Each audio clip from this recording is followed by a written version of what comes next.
রামিসারে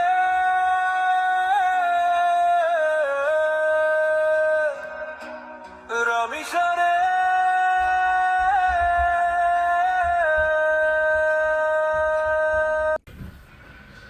পৃথিবীর নানা প্রান্ত যে যেখান থেকে দেখছেন আপনাদের সবাইকে আন্তরিক সালাম শুভেচ্ছা।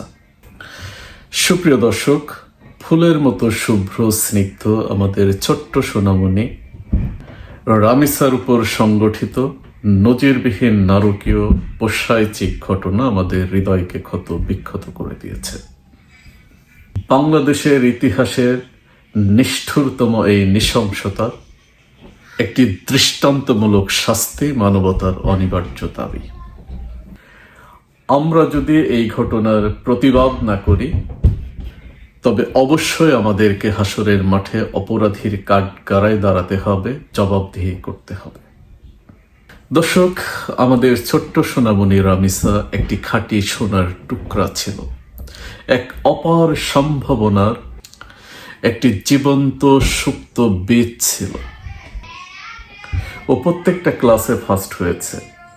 স্কুলের সকল এক্সট্রা কারিকুলার অ্যাক্টিভিটিসে সে সবসময় প্রথম হতো। বর্বরতার শিকার হয়ে যেদিন ও আমাদের ছেড়ে চলে যায় তার ঠিক আগের দিন স্কুলে আমাদের পবিত্র কাবা শরীফের একটি ছবি তুলে সে স্কুলে জমা দিয়েছিল। 18 তারিখে এই মক্কা শরীফ সে আর্ট করে, কিন্তু আমার রামিসা 19 তারিখে আর স্কুলে ফিরে নেই। আমাদের স্কুলে জমা দেয় 18 তারিখ, এবং সে তার বাবার কাছে আবদার করেছিল যে বাবা, আমি মক্কায় যেতে চাই, আমি এই জন্য আমার মক্কাকে খুব পছন্দ, সেজন্য সে মক্কা আর্ট করেছিল। এই ফুটন্ত গোলাপ কলিটাকে শুধু হত্যাই করা হয়নি, ওকে ধর্ষণ করা হয়েছে, শরীর থেকে মাথাকে বিচ্ছিন্ন করা হয়েছে, সোনার এই টুকরাটিকে খণ্ড খণ্ড করা হয়েছে। আল্লাহর পবিত্র ঘর, আমাদের প্রিয় কাবা শরীফ অঙ্কনকারী জান্নাতের পাখি এই ছোট্ট রামিসার প্রাইভেট পার্টকে ধারালো অস্ত্র দিয়ে ক্ষত বিক্ষত করে বাংলার বুকে আরেকটি কারবালার হাহাকার সৃষ্টি করা হয়েছে। রামিসাদের বাসায় একটা বিড়াল ছিল। এই অবলা বোবা প্রাণীটা বুঝতে পেরেছে রামিসা আর নেই। সে তার ভাষায় তার জায়গা থেকে প্রতিবাদ জারি রেখেছে। সে অনশন করছে, কিছুতেই তাকে কিছু খাওয়ানো যাচ্ছে না। প্রিয় দর্শক, আপনি দেখতে পাচ্ছেন এটা হলো রামিসার বিড়াল। রামিসার বিড়াল একটা, কিন্তু এই বিড়ালটা এখন খানাপিনা খাইতেছে না। আজকে রামিসা চলে গেছে, কিন্তু এই বিড়ালটা বুঝতে পারছে যে তার সঙ্গীর সাথে চলে গেছে। দেখতে পাচ্ছেন বিড়ালটার অবস্থা হয়েছে আপনারা? ভাই, এটা তো রামিসার বিড়াল না? হ্যাঁ, এটা রামেসার বিড়াল। ও খাচ্ছে না, ও এইরকম শুয়ে থাকে। ও বুঝতে পারছে যে মালিককে মেরে ফেলে হয়েছে। ও বুঝতে পারছে। বাদল, দেখেন অবস্থা আপনার। আমার ভাষা নেই বলার কিছু। কদিন ধরে নাকে আছে এখন, মানে এই পরশুদিন থেকে ও না খাওয়া। আমি মাছ দিয়ে ওকে আমি খাওয়াতে পারছি না, ও খাচ্ছে না।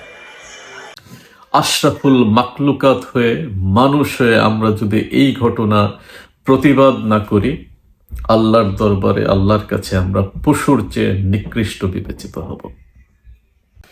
প্রিয় দর্শক, আমরা এই ঘটনার দৃষ্টান্তমূলক শাস্তি এবং প্রকাশ্য শাস্তি দাবি করছি।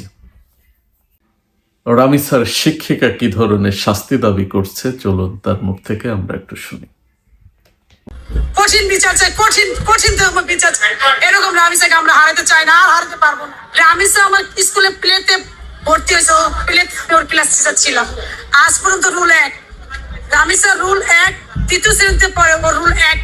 ও মেধাবী একটা স্টুডেন্ট। আমাদের বাগানের একটা ফুল ছিল রামিসা। এক কথা, রামিসা আমাদের বাগানের ফুল, এটা ছিঁড়ে নিয়ে গেছে। যার দ্বারা এত বড় ক্ষতি, এত সর্বনাশ, এত কিছু হয়েছে, তার থেকে কঠিন ভাবে ওকে এই গেটে, আমার স্কুলের ব্যানারের পাশে ওকে রেখে এই রাস্তায় ফেলে দেওয়া হবে। কাক নিবে, পাখি নিবে, মানুষ দেখবে যে অন্যায়কারীর বিচার হয়েছে এই বাংলা। আমরা সেটা দেখতে চাই। রামিসার সহপাঠী ওর দুজন বান্ধবীর অনুভূতিও একটু আমরা শুনি।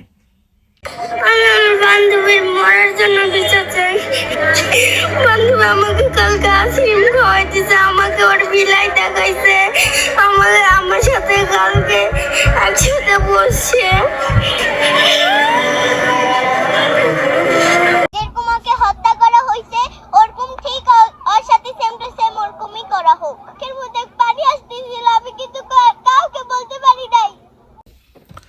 দর্শক, আপনারা দেখলেন যে রামিসা শিক্ষিকা তার স্কুলের সামনে খুনি ধর্ষককে প্রকাশ্য মৃত্যুদণ্ড এবং শাস্তি দেখতে চান, এবং এটি মূলত দেশবাসীর দাবি। তখন আপনি রামিসার বিচার করতে যাচ্ছেন, তখন আপনার প্রকাশ্যে বিচার করতে কি সমস্যা? তখন আপনি বিচার করতে গেলে আপনি বলেন মধ্যযুগীয় স্টাইলে বিচার করা যাবে না, কিন্তু আপনার খুনটা তো মধ্যযুগীয় থেকেও বর্বর ভাবে হচ্ছে। সেটা আপনি কিভাবে অ্যাকসেপ্ট করতেছেন? আপনি তো একবারও বলতেছেন না যে এই খুনি, তুমি মধ্যযুগীয় সময়ও যেভাবে বর্বর ভাবে হত্যা হয়নি সেভাবে তুমি কিভাবে হত্যা করতেছো?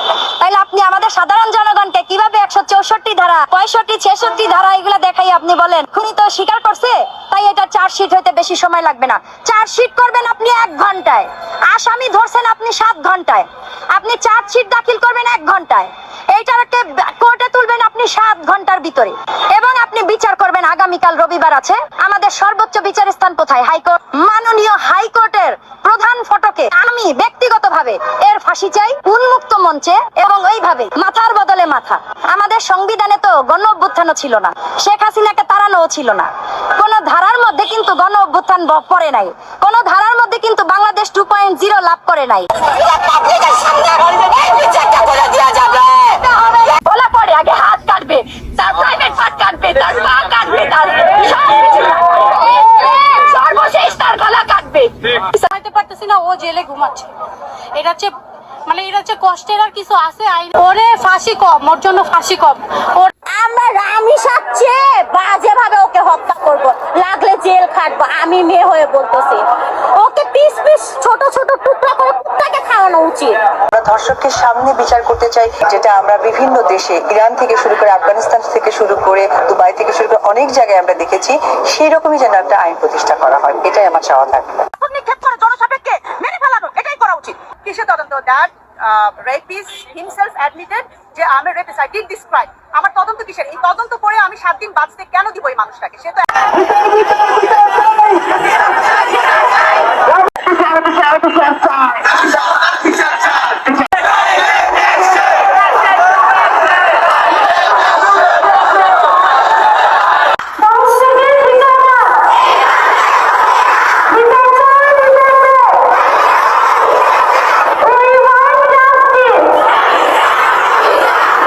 ফাঁসি দিতে পারতো। সরকারকে আমাদেরকে মেয়ের মতো মানে না। আমি চ্যালেঞ্জ করে বলতে পারবো জীবনে সরকার আর আইন বিচার করতে পারবেন। দর্শক, আপনারা দেখছেন যে গোটা সোশ্যাল মিডিয়া এবং রাজপথগুলি প্রতিবাদে কিভাবে বিক্ষুব্ধ সয়লাভ হয়ে গেছে। দেশের সর্বস্তরের জনতা, দল, মত, ধর্ম, বর্ণ নির্বিশেষে সবাই সমস্বরে দাবি করছে এই খুনি ধর্ষকের প্রকাশ্য শাস্তি এবং দ্রুততম সময়ের মধ্যে শাস্তি। আসলে এই দুইটি খুব বেশি দরকার।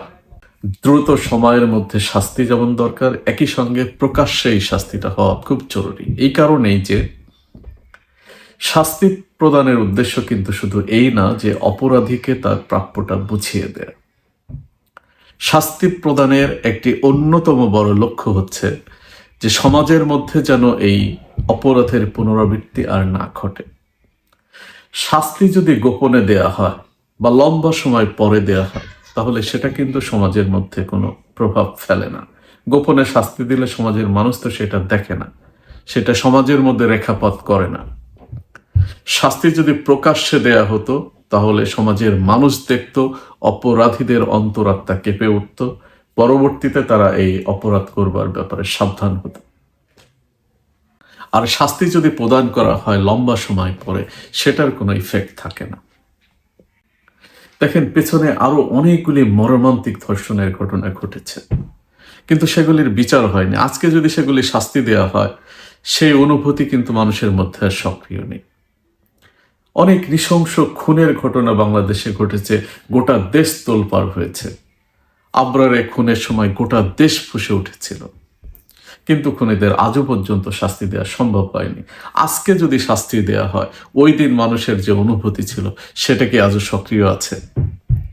শহীদ ওসমান হাদির ক্ষেত্রে একই বাস্তবতা। এই লিস্ট অনেক লম্বা।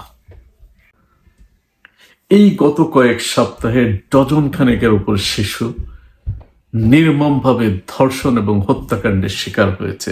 তারাও এক একটা রামিসা ছিল, এক একটা ফুটন্ত গোলাপ ছিল। বিচার যদি সমাজের মধ্যে কোনো প্রভাব না ফেলে তাহলে সেটা তো কোনো বিচার হলো না। এ কারণে এই বিচারটা হইতে হবে দ্রুততম সময়ের মধ্যে এবং প্রকাশ্যে। আমাদের এক্সিস্টিং আইনে শাস্তি প্রয়োগ করা হয় গোপনে, বিশেষ করে মৃত্যুদণ্ড, ফাঁসি। এটি কিন্তু আমাদের সংবিধানের সঙ্গে সামঞ্জস্যপূর্ণ নয়, বরং সাংঘর্ষিক। আমাদের সংবিধান শুরু করা হয়েছে বিসমিল্লাহির রহমানির রহিম এই শব্দটি দিয়ে। এখানে আল্লাহর প্রতি সর্বোচ্চ সম্মান প্রদর্শন করা হয়েছে এবং আমাদের সংবিধানে রাষ্ট্রের 1 নম্বর মূলনীতি, প্রধান মূলনীতি হচ্ছে মহান আল্লাহ তাআলার প্রতি পূর্ণ আস্থা এবং বিশ্বাস। আল্লাহ রাব্বুল আলামিন বলেছেন জনসম্মুখে প্রকাশ্যে শাস্তি প্রদান করতে। সূরা নূরের 2 নম্বর আয়াতে আল্লাহ এই কথাটি উল্লেখ করেছেন। ওয়ালিয়াশহাদু আযাবাহুমা তাইফাতুম মিনাল মুমিনিন, যে যখন শাস্তি প্রয়োগ করা হয় তখন যেন একদল বিশ্বাসী মানুষ এগুলি প্রত্যক্ষ করে, তারা যেন সাক্ষী হয়। এটাই হচ্ছে আল্লাহর ঘোষণা। সংবিধানে আল্লাহর প্রতি পূর্ণ আস্থা এবং বিশ্বাসের ঘোষণা দেয়া হয়েছে। তো আমি যদি আল্লাহর হুকুম অমান্য করি তাহলে কি আল্লাহর প্রতি আমার আস্থা বিশ্বাস প্রকাশ পেল? সুতরাং সাংবিধানিক বাধ্যবাধকতার কারণে সংবিধানকে সম্মান করার স্বার্থে আমার প্রকাশ্যে শাস্তি প্রয়োগের আইন পাশ করতে হবে।